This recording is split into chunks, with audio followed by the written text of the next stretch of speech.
अस्सलामुअलैकुम वरहमतुल्लाह। इस वक्त हम प्रेडी थाने के बाहर मौजूद हैं और जो आज रीगल के ऊपर एक बाइक 125 चोरी हुई थी और जिसे बर वक्त कोशिश करके इन्होंने खुद भी पकड़ लिया और सफ़ीर भट्ट साहब मौजूद हैं, अंदर अभी कार्रवाई कर रहे हैं। अब हम आपसे जानना चाहेंगे कि जो अभी ये आपकी 125 के साथ सीन हुआ, क्या हुआ? सर हम आए थे एलसीडी बनाने के लिए रीगल चौक की तरफ, तो वहाँ पर हमने गाड़ी खड़ी करी, लॉक किया गाड़ी को, हम अंदर गए शॉप में। वहाँ हम बात कर रहे थे कि वो जो जिस शॉप के आगे हमने गाड़ी खड़ी करी थी, वहाँ से लड़का भागते हुए आया, बोला आपकी गाड़ी जो आपने 125 खड़ी करी है आपने किसी को दी है? मिला नहीं।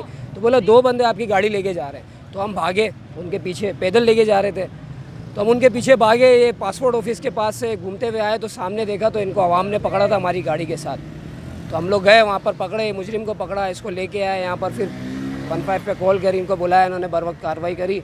और ये है कि हमारी गाड़ी भी हमारे कब्जे में अब, जो कि इंशाल्लाह हम अभी ले जाएंगे, और वो बंदा भी, मुजरिम भी थाने के अंदर आ गया। भी आपके साथ क्या ताउन किया? अभी बड़ी मेहनत कर रहे हैं, बड़ा ताउन किया इन्होंने मेरे को अप्रिशिएट भी किया मुजरिम पकड़ने के लिए, और साथ साथ बर वक्त कार्रवाई भी कर रहे हैं। जो इसने गलती करी है उस गलती के ऊपर इसको जो कैफा किरदार तक पहुँचाना है उसके लिए पूरा अमल दरामद भी किया जा रहा है। और मैं बड़ा खुश हूँ, ये प्रेडी थाने के SHO हैं जो, और भट्ट साहब हैं, मुकम्मल ताउन कर रहे हैं। नाम क्या है? मेरा नाम अहमद भवानी है sir.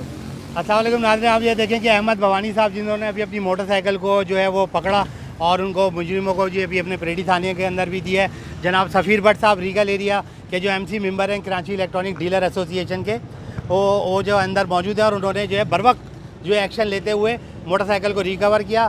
Kashif Qadri, mobile market, Abdullah हारून रोड, सदर कराची। अस्सलाम वालेकुम।